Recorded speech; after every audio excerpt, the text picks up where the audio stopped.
la manana en que Héctor Ramirez se despertó para preparar el desayuno a su hijo, no tenía idea de que sería el último día normal de su vida. La cocina onolia a las velas de venilla que le encantaban a su esposa Camila, y Emilio, de Seano, estaba sentado a la mesa, balanceando las piernas y tarareando una melodia de alguien dibujo animado. Héctor colocó un plateau de huevo revuelto frente a él y le revolvió el cabello oscuro. Grand dia hoy, campion, dijo Héctor. El docteur Moral va a revisar ese brazo. Emilio se había quedado de su bicicleta as 2 semanas y, en clase radiografía no mostraron fractura, el pediatra quería hacer un seguimiento con el especialista en ortopedia. Héctor se había tomado el día libre de su productora de documental para levarlo. Pero Camila tenía otro plan. En realidad, mamá elo va a levar, dijo Camila, entrando a la cocina con su ropa de yoga. Apenas miró a Héctor mientras se servía café. Recuerda que tiene esa reunión con los inversores para el nuevo proyecto. La mandíbula de Héctor se tensó. Ya había reprogramado esa reunión 2 veces. Y Camila elo sabía. Puedo moverla de nuevo. Quiero estar allí. Héctor, déjà de certain sobreprotector. Mamá est perfectamente capaz de levar a Emilio al médico.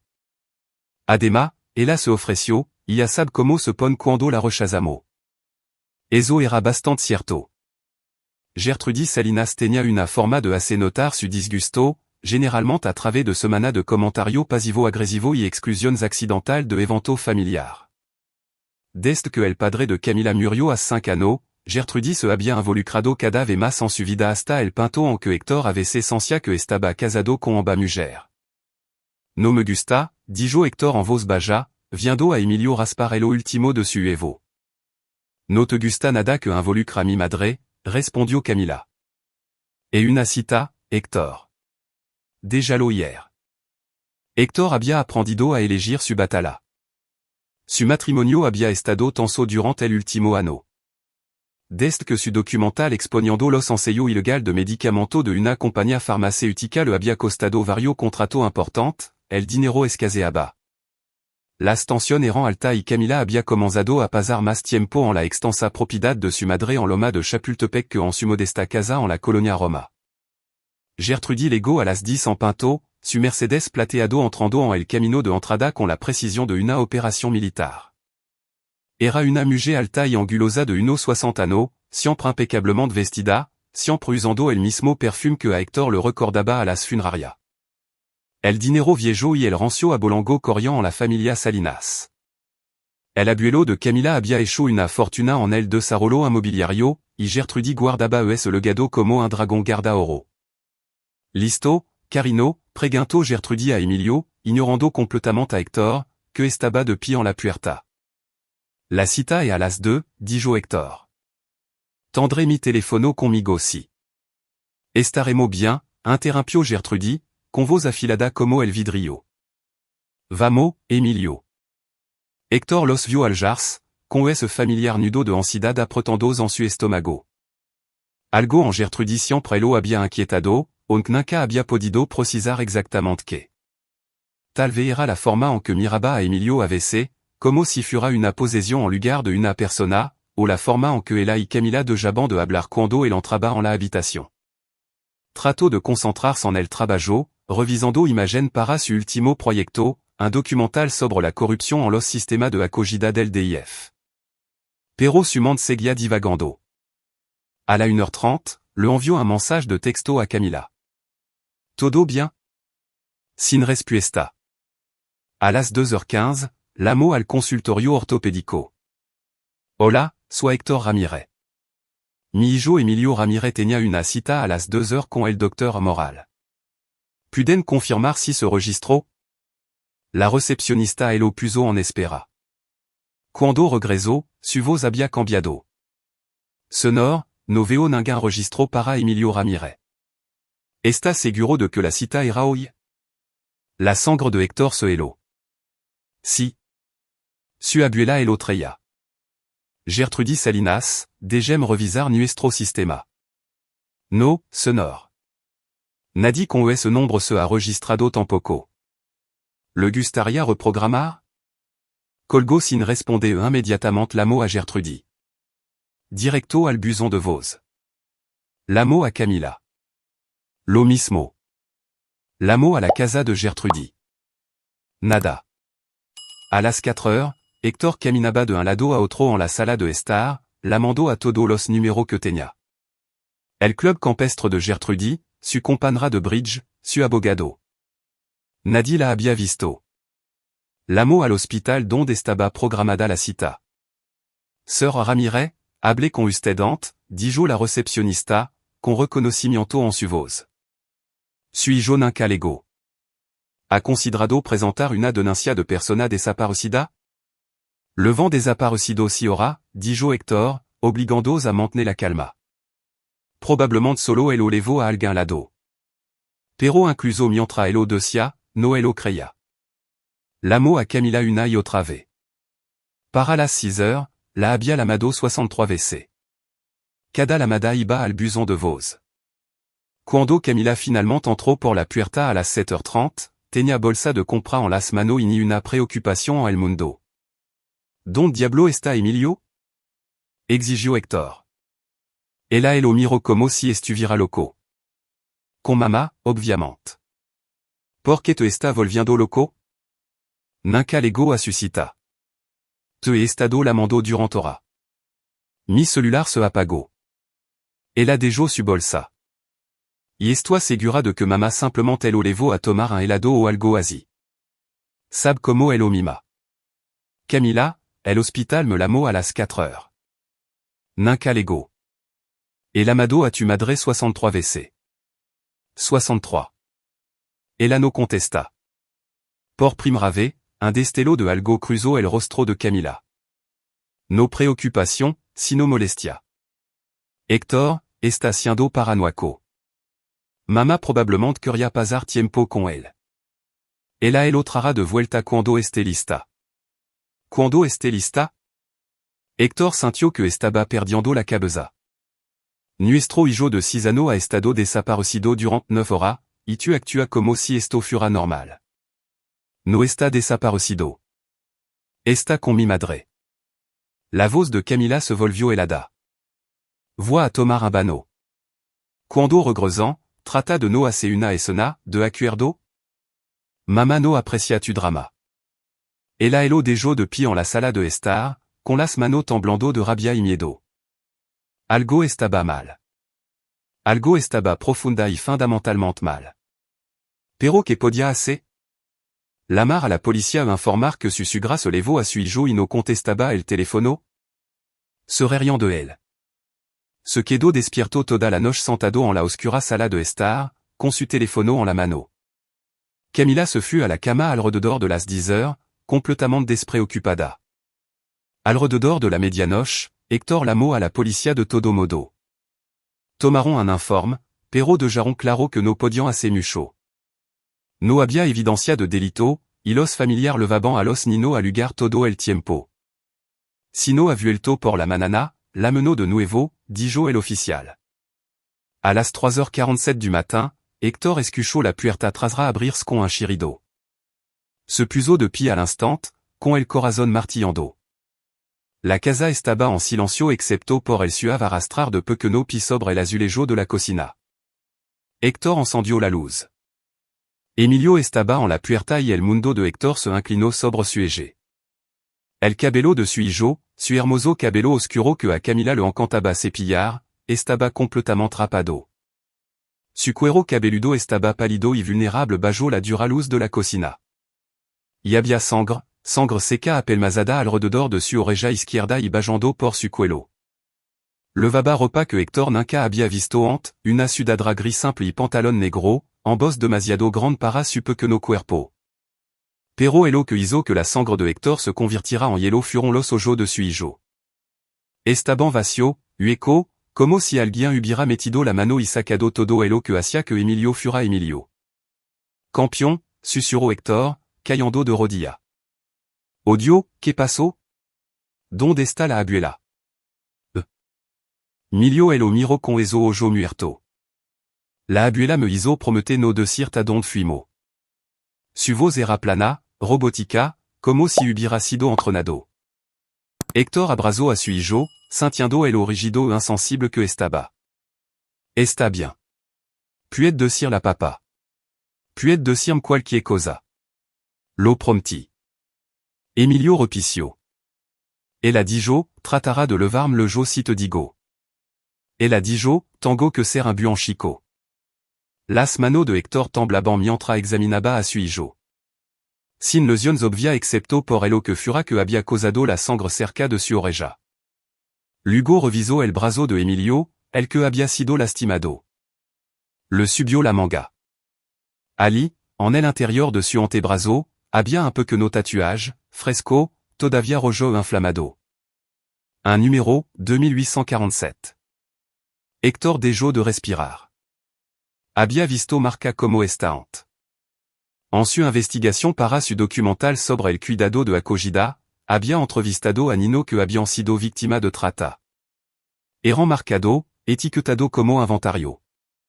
Emilio, la abuela te levó a un edificio? Había otra persona allí? El labio de Emilio tembló. Lo prometí. Olvida la promesa. Papa necesita saber. Pero Emilio simplement negó con la cabeza, las lágrimas finalmente derramandos por su mejilla.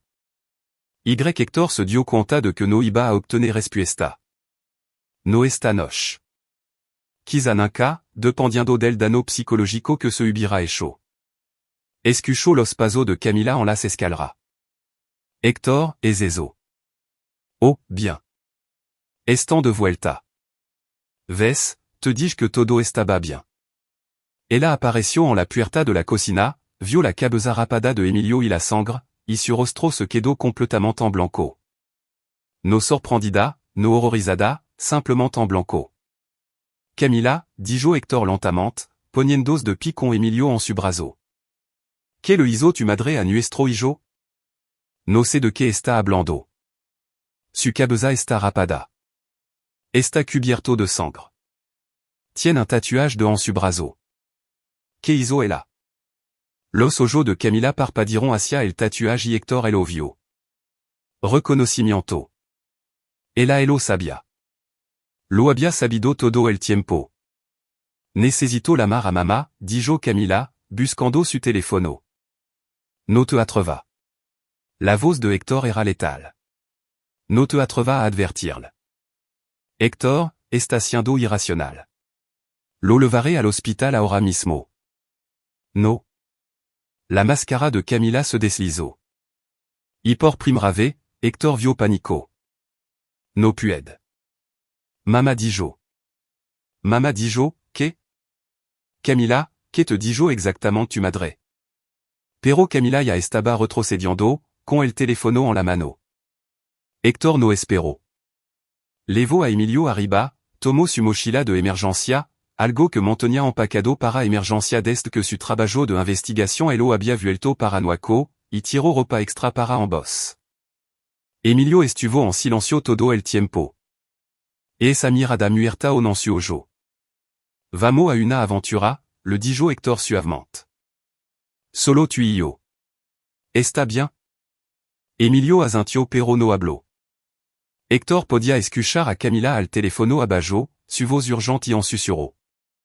Tenía tal vez 5 minutos antes de que Gertrudis o quienquiera con quien estuviera trabajando supiera que estaba huyendo. Miró a su hijo, a ese terrible número en su brazo, y tomó una decisión. Se fueron en 10 minutos. Héctor condujo durante la noche hacia el norte sin un destino específico en mente, alejando de la Ciudad de México. Emilio se durmió en el asiento trasero, agarrando su dinosaurio de peluche favorito que Héctor había tomado al salir. Cada poco minuto, Héctor miraba por el espejo retrovisor, esperando ver faro siguiéndolo.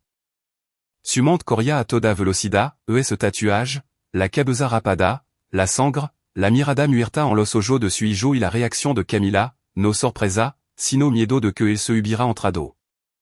¿Cuánto tiempo había estado pasando esto? ¿Qué le había hecho Gertrudis a su hijo? Y más importante aún, ¿por qué? Necesitaba pensar. Necesitaba un plan. Pero primero, necesitaba levar a Emilio a un lugar seguro, que Hello revisara un médico en quien pudira confiar y abrigar en que demonio se había metido. A la manse, Héctor se detuvo en un pequeño pueblo en la Sierra de Hidalgo, encontró un motel que parecía no haber actualizado desde 1985 y pagó en efectivo por una habitación. El empleado apenas levantó la vista de su revista. Dentro de la estrecha habitación, Héctor acostó a Emilio en la cama y finalement Hello examinó adecuadamente. La sangre provenia de un corte de tras de su oreja, preciso, quirúrgico, como si alguien hubiera cortado un pequeño trozo de piel. Héctor Hello limpio con cuidado, con la mano temblando. El tatuage era profesional, no burdo. Alguien que sabía Hello que estaba haciendo había puesto ese número en el brazo de su hijo. Su celular había estado vibrando constantemente. Camila. Gertrudis. Camila. Número desconocido. Lo apagó y sacó el teléfono desechable que guardaba en su mochila de emergencia. Un habito de su trabajo documental más peligroso. Solo había una persona a la que podía llamar que le creería y ayudaría sin pregunta. Ricardo Sandoval había sido su mejor amigo desde la universidad, la UNAM. Ahora un abogado especializado en derecho familiar con conexión en todo el país. Más importante aún, Ricardo Hello había ayudado a navegar situación peligrosa en cuando su trabajo de investigación le había generado enemigo. La voz de Ricardo sonaba espesa por el sueno. Son las 6 heures de la mañana. Más val que esto sí. Necesito tu ayuda. No puedo explicarlo por teléfono. ¿Puedes reunirte conmigo? Algo en la voz de Héctor debió haber legado a él. ¿Dónde está? Mineral del Monte, el motel Los Pinos en la carretera. Estaré allí en 3 horas. Héctor se sentó en una silla junto a la ventana viendo dormir a su hijo y tratando de unir las piezas de Hello que sabía. Gertrudis Salinas provenia de Dinero Viejo. El tipo de dinero viejo que tenía secreto, el tipo que tenía poder. Pero que posería a alguien para hacerle esto a su propio nieto. A menos que Emilio no fuera su nieto en absoluto. No realm. Porque era algo más. Propiedad, inventario. El pensamiento enfermó a Héctor. Pero había aprendido en su ano de trabajo de investigación que las personas ricas eran capaces de cosas monstruosas cuando se creían por encima de las consecuencias. Sacó su computadora portátil y comenzó a buscar. Gertrudis Salinas, su padre, Clemente Salinas. El imperio inmobiliario de los Salinas. Pero había algo más. Un detalle que había escuchado en una cena familiar una vez descartó. La familia Salinas estaba conectada a varias organización benéfica privada, organización benéfica para Nino. La sangre de Héctor se heló. Investigó más a fondo utilizando técnica que había aprendido de su documental, accediendo a registro público, cruzando referencia de miembros de la junta, siguiendo rastro de dinero, y allí estaba. La Fundación Salinas para el Bienestar Infantil. Gertrudis era la directora. Dirigiant programa para joven en riesgo, organizaban adopciones internacionales, financiaban hogares infantiles entre estados. Sobre el papel, era filantrópico, noble incluso. Pero Héctor había aprendido a leer entre líneas. Encontró artículos sobre Nino que habían desaparecido de los programas de la Fundación Salinas. No mucho, solo es lo suficiente para plantear preguntas si alguien estuviera prestando atención. Pero cada caso había sido cerrado discretamente. Sin investigación, sin seguimiento, solo Nino desvaneciendo en el aire.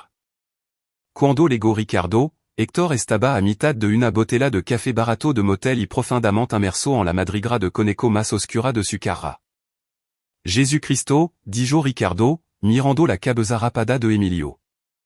¿Qué pasó? Héctor le contó todo. La cita perdida, el regreso a las 3 heures du matin, el tatuage. La réaction de Camila. El rostro de Ricardo pasó del choc a la seriedad. Déjame ver el brazo. Examinó el tatuage, tomó foto, el omidió. Este es un trabajo profesional. Tinta de grado médico y este formato de número. Lo he visto en tant caso de trata. Héctor, creo que tu sugra está involucrada en algo grande. qu'étant grande? El tipo de grande donde la gente desaparece por hace pregunta. Ricardo se sentó pesadamente. El tipo de grande donde incluso la mar a la policía podría hacer que te matan. Entonces, ¿qué hago? Ricardo guardó silencio por un largo momento. Documenta todo, cada detal, cada conexión, y construit un caso tan hermético que cuando se haga público, no pudo enterrarlo. No pudo hacerlo desaparecer. Eso podría levar meses. Entonces sera mejor que empis. Ricardo miró a Emilio. Y ne hésita mantenerlo a salvo, nuit le jeu de Gertrudis y Camila. Porque si son parte de esto, y parece que ellos son, vendrán por él. ¿Por qué? La voz de Héctor se quebró. Porque Camila dejaría que su propia madre lo hiciera esto a nuestro hijo? Dinero, control, adoctrinamiento. Elige.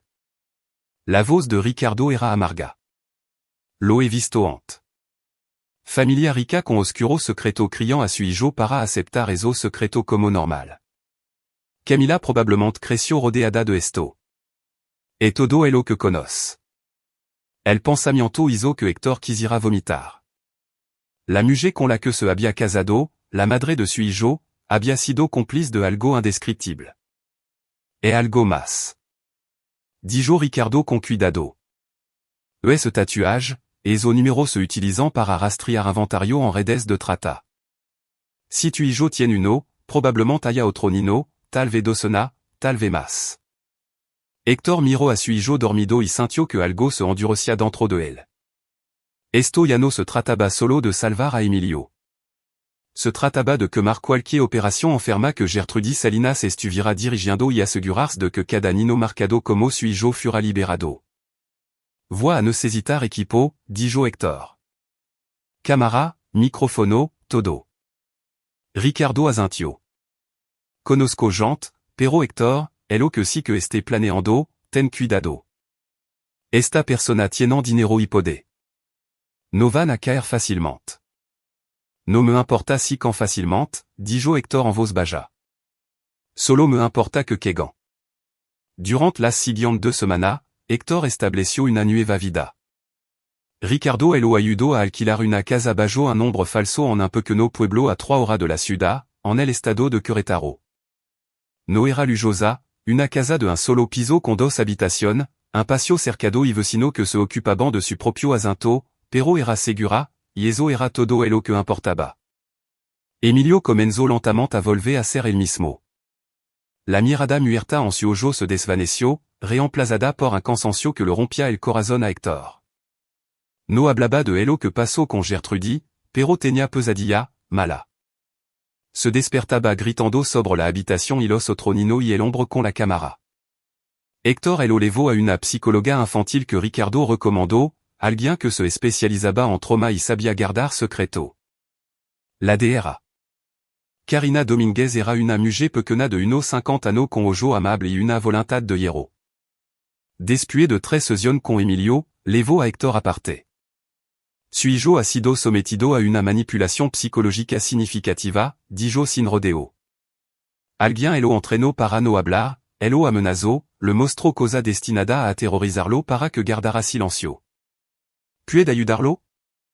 Sí, pero no tomará tiempo. Y Héctor, quien quiera que le haya hecho esto, et nuit bueno en lo que hace. Esto no es cosa de aficionados.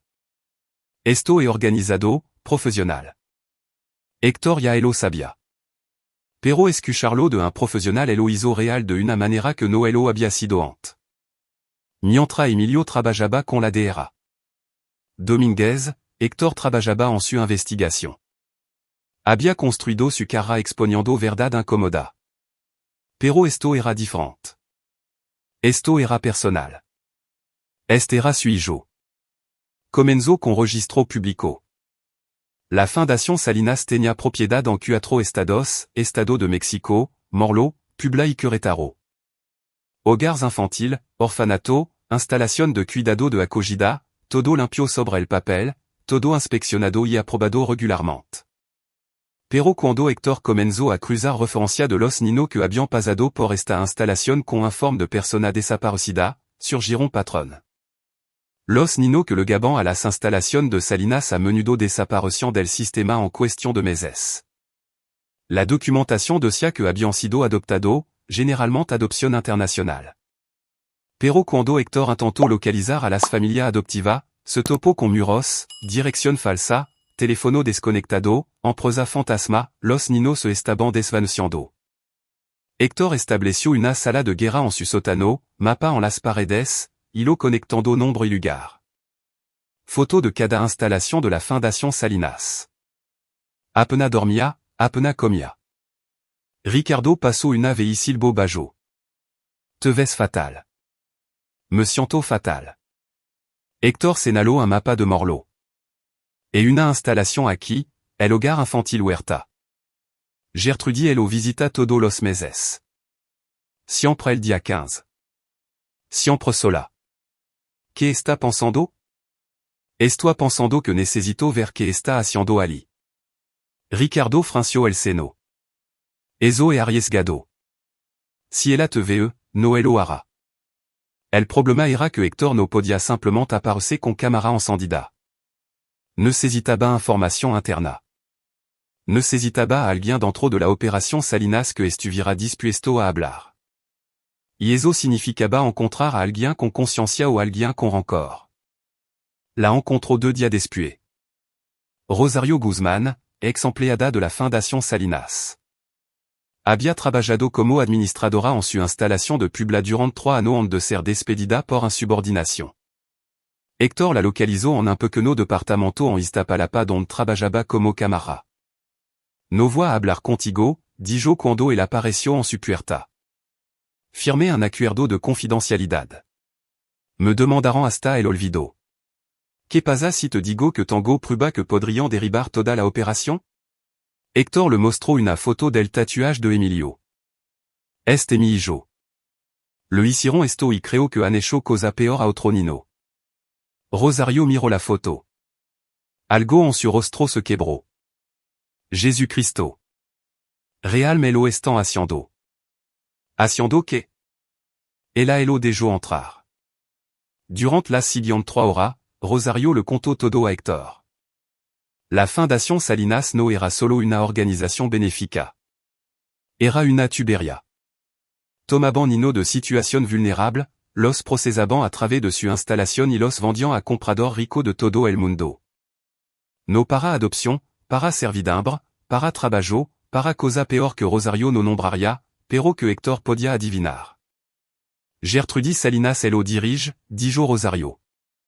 Pero no está sola. E otro, familia rica que han estado haciendo esto durante generación. E una red. Solamente así mismo el círculo de la providencia. ¿El qué? Et como l'amant a su que no club. Familia de rancio a Bolango que piensan que están por encima de la ley porque literalmente han comprado su camino por encima de ella. Jueces, jefes de policía, politico, son dueños de todo elo. Héctor sintió como si le hubieran dado un puñetazo en el estómago. Et cuánto Nino? No lo sé, siento, tal vez miles a lo largo de los años. La voz de Rosario era hueca. No quería creerlo. Pensé que tal vez eran solo práctica de adopción turbia. Pero luego sis las marca, los tatuajes, y me di cuenta de lo que real me estaban haciendo. ¿Por qué no fuiste a la policía? Rosario se rió amargamente. ¿Con qué prueba? Los archivos están encriptados. Los rastros de dinero están enterrados. Y como dije, son dueños de persona. Cuando intenté hacer ruido al respecto, recibí la visita de un hombre muy educado que me explicó que si no me calaba, mi hermana moriría en un accident automovilístico. Me mostró foto de su coche, su ruta al trabajo, su horario. Así que sí, firmé el acuerdo de confidencialidad y mantuve la boca cerrada. Pero está hablando conmigo ahora porque tiene prueba. Ese tatuaje es prueba. Y porque ella hizo una posa, porque estoy cansada de vivir con miedo. Si real va traerlo, te ayudaré. Pero tiene que prometerme que los destruirá a todo. No solo a Gertrudis. A todo elo. Héctor prometió. Con la ayuda de Rosario, comenzo a comprende el alcance de elo que enfrentaba. El circulo de la providencia había existido por más de 60 años. El padre de Gertrudis había sido miembro fundador. Comenzo como una forma para que las familias ricas aseguraran sirvientes y trabajadores sin las complicaciones desordenadas del empleo legal. Con el tiempo, había evolucionado hacia algo más oscuro, un mercado para Nino. Pero eran arrogante. Se creyant intocable y esa arrogancia seria su queda. Héctor comenzó a planear no solo exponerlo. Eso no era suficiente. Necesitaba destruirlo tan completamente que nunca pudieran reconstruirse. Necesitaba hacer pagar de una manera que fuera poética, personal, devastadora, y necesitaba asegurarse de que cuando terminara, Emilio y cada otro Nino marcado como suyo fueran libres. Llamó a Ricardo. Necesito que arregle algo para mí. Algo que probablemente si ilegal. Te escucho. Necesito entrar al hogar infantil Huerta, y necesito hacerlo durante una de las visitas de Gertrudis. ¿Puede ser que eso suceda? Ricardo guardó silencio. ¿Qué tan ilegal estamos hablando? Allanamiento de morada. Intervención telefónica. Tal vez un asalto si las cosas salen mal. Jesús, Héctor, está dentro o no? Otra posa. Entonces esto dentro. Pero si hacemos esto, lo hacemos inteligentemente. Nada de vacro. Documentamos todo. Construimos un caso que si a prueba de bala. Y luego se lo entregamos a alguien que realmente pueda hacer algo con él. ¿Quién? Tu mismo lo dijiste. Son dueno de la policía. No son dueno de todo. Tengo un contacto en la FGR, Fiscalía General de la República, alguien en quien confio, alguien que se especializa en caso de trata. La voz de Ricardo era sombría, pero vamos a necesitar prueba irrefutable, del tipo que ni siquiera los mejor abogado pudan discutir. Héctor sonrió por primera vez en semana. Entonces, demos pruebas irrefutables. El hogar infantil Huerta se asentaba en 12 hectáreas de inmaculado bosque cerca de Val de Bravo, pareciendo más una finca campestre que una instalación para joven en riesgo. Héctor lo observaba a través de binoculares desde una colina a medio kilómetro de distancia, notando las cámaras de seguridad, el cercado y la única carretera de entrada y salida. Et una fortaleza, murmuró Ricardo a su lado. ¿Cómo se supone que vamos a entrar allí? No lo haremos. Héctor bajó los binoculares. No durante el día, de todo modo. Habían estado vigilando la instalación durante 3 días, aprendiendo los patrones. El personal le gaba a las 7 heures de la mañana y se iba a las 6 heures de la tarde. Un equipo mínimo se quedaba durante la noche, solo 2 personas. Los Nino, uno 20 de elo, de entre 5 y 15 años, eran encerrados en su dormitorio lo antes posible. Y Gertrudis le gaba precisamente a las 2 heures de l'après-midi cada día 15 del mes, que dans 2 exactement 3 horas. Se está reuniendo con alguien, dijo Héctor, alguien importante. De elo contrario, porque el horario regular? Rosario les había dado todo elo que tenía, viejo registro de empleado, documento financiero parcial, los nombres de otra instalación en la red, pero no conocía los detalles de las visitas mensuales de Gertrudis. Eso estaba por encima de su nivel salarial. Entonces, ¿cuáles el plan? Preguntó Ricardo. He estado pensando en esto durante día. Entramos esta noche, colocamos cámara y micrófono en las oficinas donde se run Gertrudis. Luego, esperamos a la próxima visita y vemos que captamos. Y si nos atrapan, entonces improvisamos. Entraron a las 2 heures du matin cortando la cerca en un pinto donde las cámaras no le gaban del todo. Héctor había estudiado el sistema de seguridad. Era caro pero antiquado. El tipo que la gente rica instalaba porque se veía bien en lugar de porque fuera efectivo. Levaban ropa oscura y se movian como sombra, cruzando el césped hacia una entrada lateral que Rosario les había dicho que rara vez estaba cerrada con llave. No lo estaba. Por dentro, el hogar Huerta estaba inmaculado, piso de madera, meubles carroes, pintura en las paredes. Parecía más un museo que un lugar donde vivían Nino. Pero cuando Héctor pasó por uno de los dormitorios y escuchó el sonido de un Nino llorando, la illusion se hizo a Nico. Segundo piso, susurró Hector, officina de administration. Encontraron la officina de Gertrudis facilement. Tenías un nombre en la puerta. Por dentro, era exactamente lo que Hector esperaba, escritorio de caoba, silla de cuero y un retrato de su padre en la pared. Hector colocó una cámara disfrazada de portalapis en el escritorio y un micrófono dentro del teléfono. Luego se puso a trabajar en su computadora. No tenemos tiempo para esto, ciseo Ricardo. Necesito ver qué está ocultando. Hector conectó una unidad USB y comenzó a copiar archivo. Archivo encriptado, registro financiero, correspondencia, todo. El sonido desde abajo los hizo congelarse en voz. Respiró Ricardo. Pasó subiendo las escaleras. Hector agarró su equipo y se deslizaron hacia un armario de suministro al otro lado del pasillo justo cuando alguien entraba en la oficina de Gertrudis. A través de la rendija de la puerta, Hector pudo ver un hombre. De unos 50 años, traje caro, mirando alrededor de la habitación como si estuviera buscando algo. ¿Quién demonio es? Susurró Ricardo. Hector no lo sabía, pero tomó foto con su celular. El hombre pasó 5 minutos en la oficina, hizo una llamada telefónica que Hector no pudo escuchar del todo y luego se fue. Esperaron otros 20 minutos antes de moverse. Para cuando regresaron a su coche, el sol comenzaba a salir. Eso estuvo demasiado cerca, dijo Ricardo, con las manos temblando. Si no hubieran atrapado. Pero no lo hicieron. Hector miró la unidad USB en su mano. Y ahora tenemos nuestro archivo. De vuelta en la casa, Hector pasó de día rompiendo el cifrado. Era de grado militar, pero había aprendido alguno truco a lo largo de los años. Cuando los archivos finalmente se abrieron, lo que encontró dentro lo enfermó físicamente. Lista, ciento de nombre de Nino, fecha de adquisición, fecha de transferencia, ubicación y precio, cantidad real en peso y dólar por seres humanos. Oh, Dios mío, susurró Ricardo, leyendo sobre su hombro. Esto es evidencia, dijo Hector con gravedad. Esto es todo lo que necesitamos. Pero había más.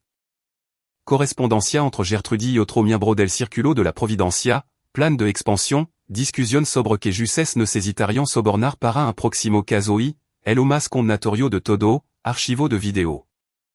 Hector abrió uno inmediatamente deseo no haberlo hecho. Mostraba la instalación de procesamiento de la que Rosario les había hablado, una habitación blanca clínica donde los niños eran fotografiado, medido, documentado y marcado. Observó con horror como un tatuador ponía número en los brazos de los niños mientras gritaban. Encontró a Emilio en los video. Suijo, aterrorizado y llorando, siendo sostenido mientras alguien le rapaba la cabeza, siendo marcado, siendo procesado como ganado. Hector apagó el video antes de poder ver más.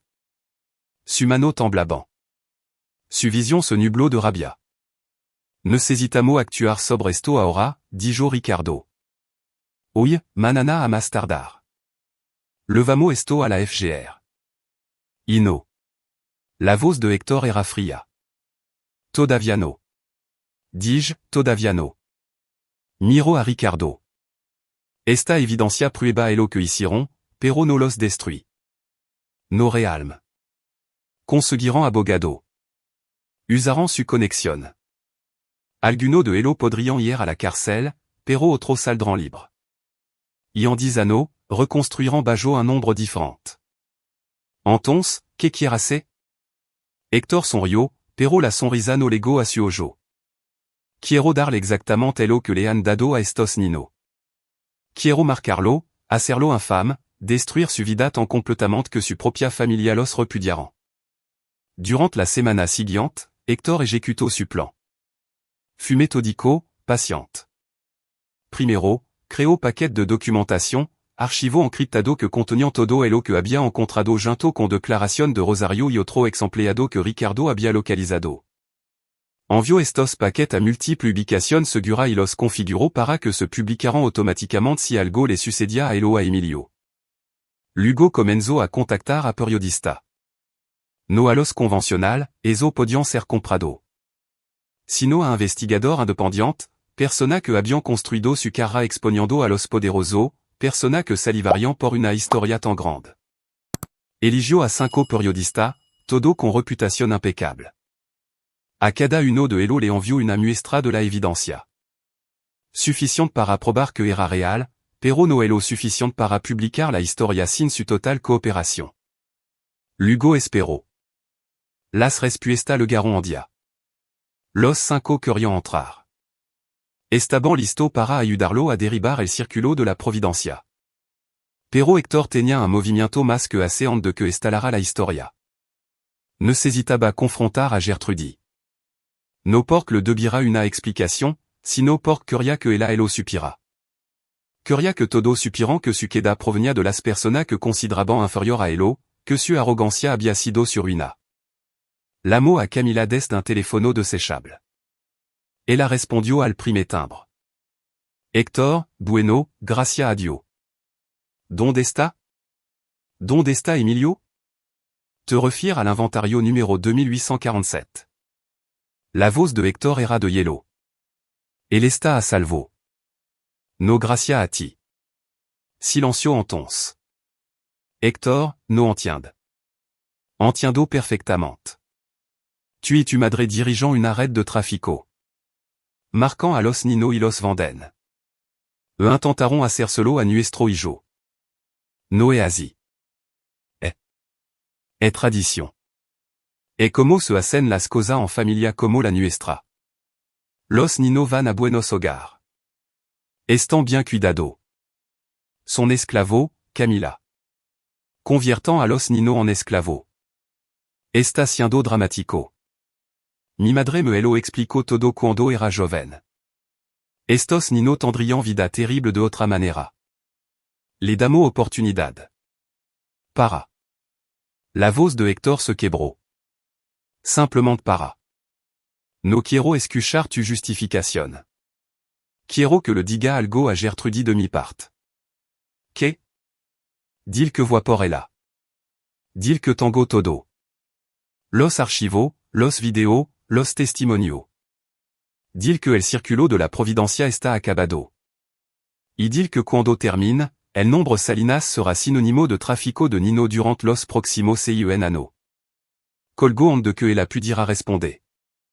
En una hora, sonó su celular. Número desconocido. Dejo que fura al buzón de voz. El mensaje era de Gertrudis y su voz estaba tranquila. Demasiado tranquila. Héctor, querido, no seamos apresurado. Creo que deberíamos reunirnos y discutir esto como adulto. Está comprensiblemente molesto, pero es cosa que no entiende. Consideración financiera, protección legal.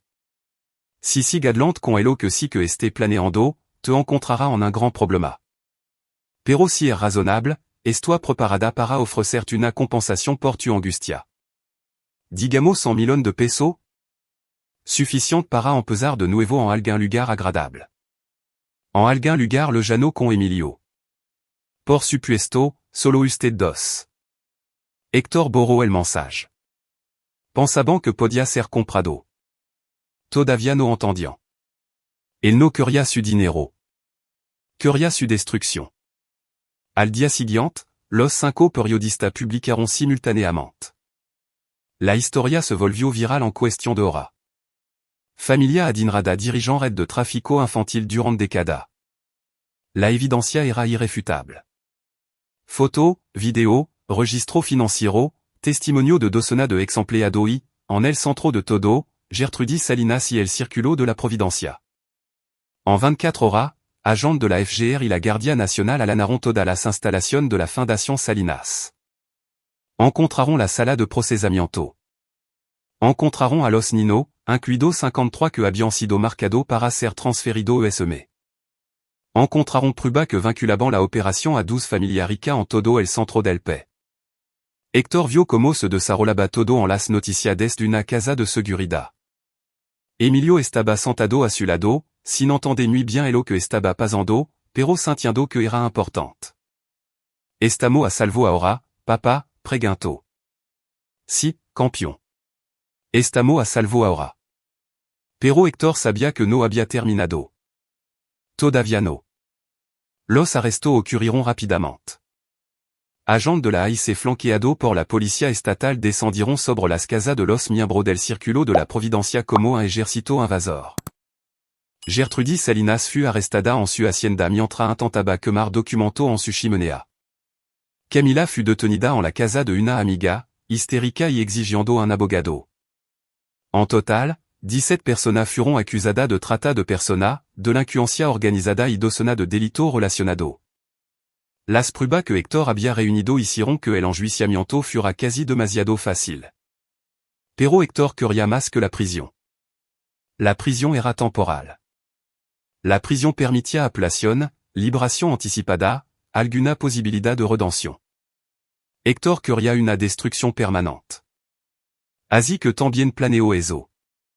Mientras los periodistas publicaban la historia del tráfico, Hector había estado trabajando en una segunda fase. Con la ayuda de Rosario, había identificado a cada niño que había pasado por la red del círculo de la Providencia. Más de 300 niños a lo largo de 20 años. Los contactos de Ricardo ayudaron a localizarlo. Ahora adulto disperso por todo el país y el mundo.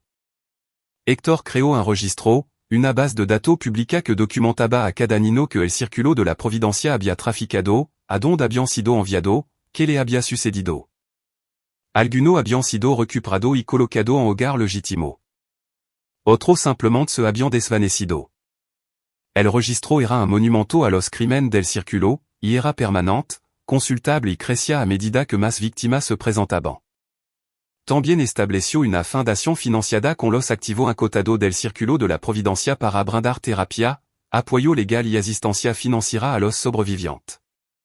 Se llamaba Fundación Emilio, llamada así por su hijo que había sido lo suficientemente valiente para sobrevivir.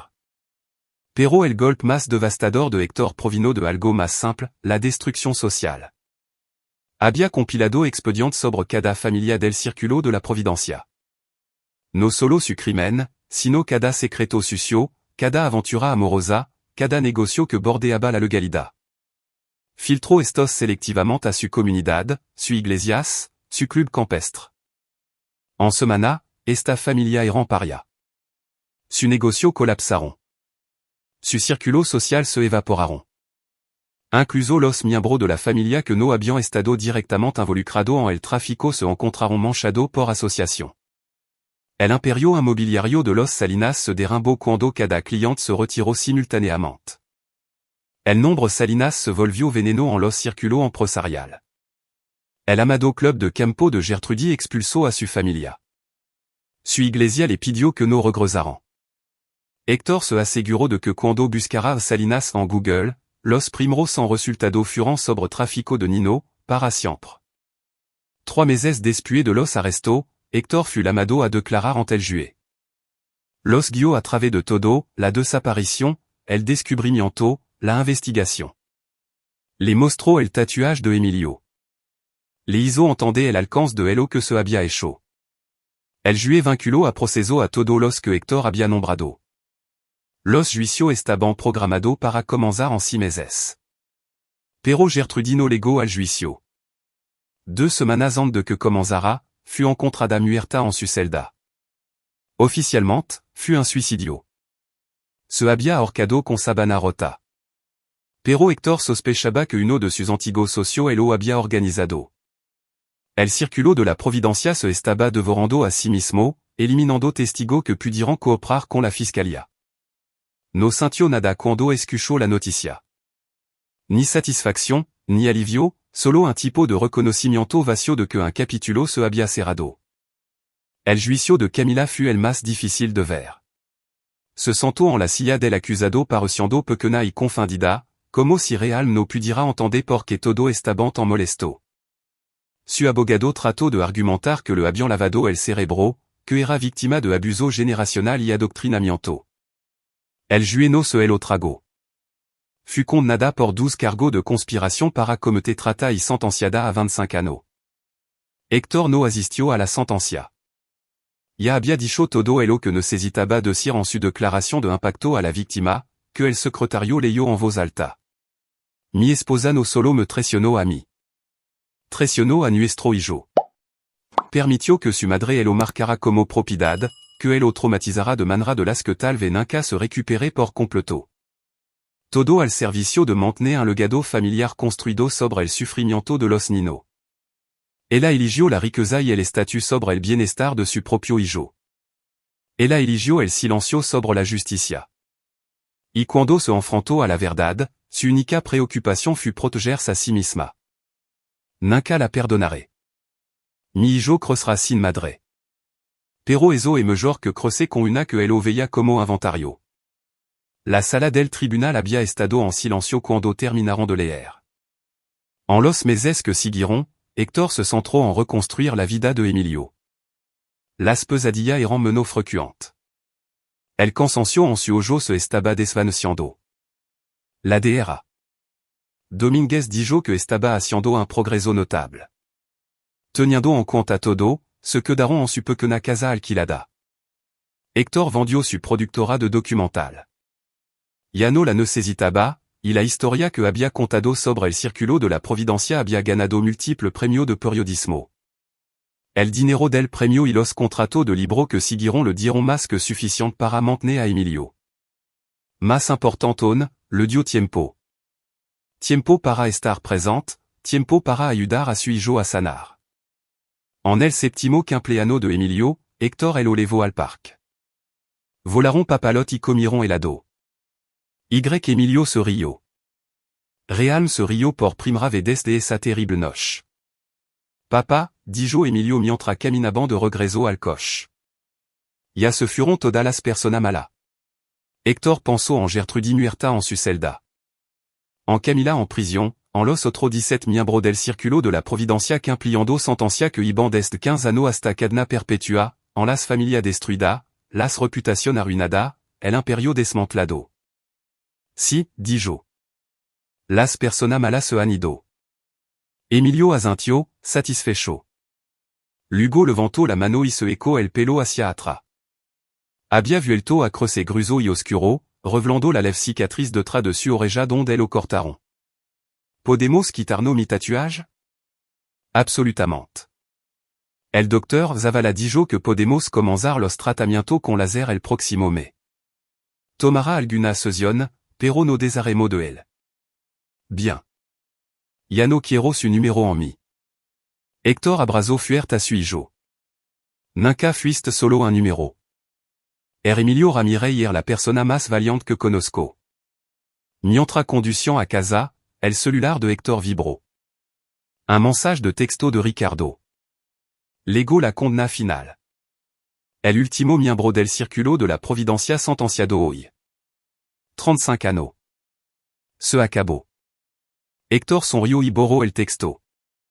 No se había acabado. No realme. Habría apelación. Habría demanda civil. Habría anneau de secuela legal. Pero la parte importante, la parte que importaba, estaba hecha. Los niños eran libres, los monstruos estaban enjaulados y su hijo estaba a salvo. Miró por el espejo retrovisor. Emilio jugaba con su dinosaurio, tarareando esa misma melodia de dibujo animado que había estado tarareando la manana en que todo cambió. Alguna cosa, se dio cuenta Héctor, no cambian, incluso cuando todo lo demás eloas. Y eso era suficiente. Un anneau después, Héctor se paró frente a un auditorio lleno de defensor del bienestar infantil, funcionario encargado de hacer cumplir la ley sobreviviente. Había sido invitado a hablar sobre su experiencia y los cambios sistémicos necesarios para evitar que existieran operaciones de trata como el círculo de la Providencia. Habló durante una hora sobre reconocer las señales de advertencia, sobre la importancia de cuestionar a las instituciones poderosas, sobre cómo el mal a menudo es a una cara respetable. Habló sobre el registro que había creado y la fundación que ahora ayudaba a cientos de sobrevivientes. Pero sobre todo habló de Emilio, sobre cómo el sufrimiento de un niño había descubierto el sufrimiento de cientos, sobre cómo la resistencia de su hijo había inspirado un movimiento. Cuando terminó, la sala le dio una ovación de pie, pero Héctor apenas lo notó. Su hijo estaba en la parte trasera de la sala donde Emilio estaba sentado con la DR. Domínguez coloreando un libro de trabajo. Suijo levanto la vista, capto su mirada y saludo. Hector le devolvió el saludo. Después del discurso, Ricardo lo encontró en el pasillo. Eso fut increíble. Sab, ahora se habla de legislación. La ley Ramírez, la Laman, nueva pota federal para monitorear organización privada de bienestar infantil. Bien, dijo Hector. Bien, Hector. Cambiaste el sistema.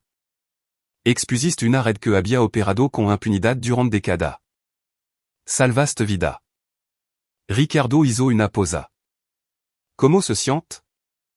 Hector pensó en Elo. ¿Cómo se sentía? Había destruido su matrimonio. Había perdido su carrera. Había pasado un año de su vida consumido por la rabia y la necesidad de justicia. Había visto cosa en eso video del círculo de la providencia que Elo perseguirían para siempre. Pero también había salvado a su hijo y a cientos de otro niño. Se había asegurado de que cuando las generaciones futuras aprendirán sobre el círculo de la providencia, Elo virán como una historia de advertencia sobre los peligros de la riqueza sin responsabilidad, el poder sin conciencia. Se siente, dijo Hector lentamente, como el comienzo. ¿El comienzo de qué? De asegurarse de que esto nunca vuelva a suceder. Encontró a Emilio y salieron juntos del auditorio. El tatuaje en el brazo de su hijo había desaparecido casi por completo, solo una leve sombra que desaparecería por completo después de un tratamiento más. La cicatriz detrás de su oreja se había desvanecido hasta convertirse en una alnea delgada. Las cicatrices psicológicas tardarían más en sanar. Tal vez nunca desaparecerían por completo. Pero Emilio era fuerte. Veía a la DR. Domínguez 2 veces por semana. Estaba haciendo amigo en su nueva escuela. Se reía de nuevo y estaba a salvo. Esa noche, después de acostar a Emilio, Hector se sentó en su oficina y abrió un archivo encriptado en su computadora. Era su investigación completa. Cada documento, cada video, cada pieza de evidencia que había reunido. Había dado copia a las fuerzas del orden y a los periodistas, pero guardaba este archivo maestro para él. Lo miró por un largo momento, luego creó una nueva carpeta. Para Emilio, la tituló. Cuando esté listo, alguien dia su hijo quería saber la historia completa. Alguien dia quería entender exactamente qué había sucedido y cómo su padre había contraatacado. Y cuando llegara ese día, Hector le mostraría este archivo. Le mostraría como una persona, armada con la verdad y determinación, podía derribar un imperio del mal. Pero por ahora, Emilio tenía cet anneau. Por ahora, merecía ser un niño, jugar con dinosaurio, volar papalote y comer helado en el parque. Por ahora, eso era suficiente. Hector cerró su computadora portátil y revisó a su hijo una vez más. Emilio dormía plácidamente, con su dinosaurio de peluche agarrado en su brazo. Sin pesadilla que perturbaran su descanso. Hector se paró en la puerta e hizo una promesa silenciosa. Lo que sí que viniera después, cualesquiera que fueran los desafios que enfrentaran, siempre protegería a su hijo. Siempre lucharía por él. Siempre elegiría a Emilio sobre todo el demás porque eso es lo que hacen los padres. Y a diferencia de los monstruos que había expuesto, a diferencia de Gertrudis y Camila y todos los demás miembros del círculo de la providencia, Hector Ramírez entendía que los niños no eran propiedad. No eran inventario. Eran precioso, irreemplazable, merecedor de protección y amor. Eran todo. Apagó la luz y cerró la puerta, dejando a su hijo con su eno que finalmente, banditamente, estaban libre de oscuridad. Por la mañana, irían al parque de nuevo. Volarían papalote, comerían helado y serían una familia de dos. Y eso sería suficiente. Eso siempre sería suficiente. Y ahí lo tienen. Otra historia llega a su fin. ¿Qué le pareció? Me encantaría escuchar su pensamiento en los comentarios a continuación. Si disfrutaron de esta historia, consideran unirse a nuestra comunidad suscribiéndose. Significa mucho para nosotros. Para más historia como esta, consulten los videos recomendados en pantalla. Y los veré allí.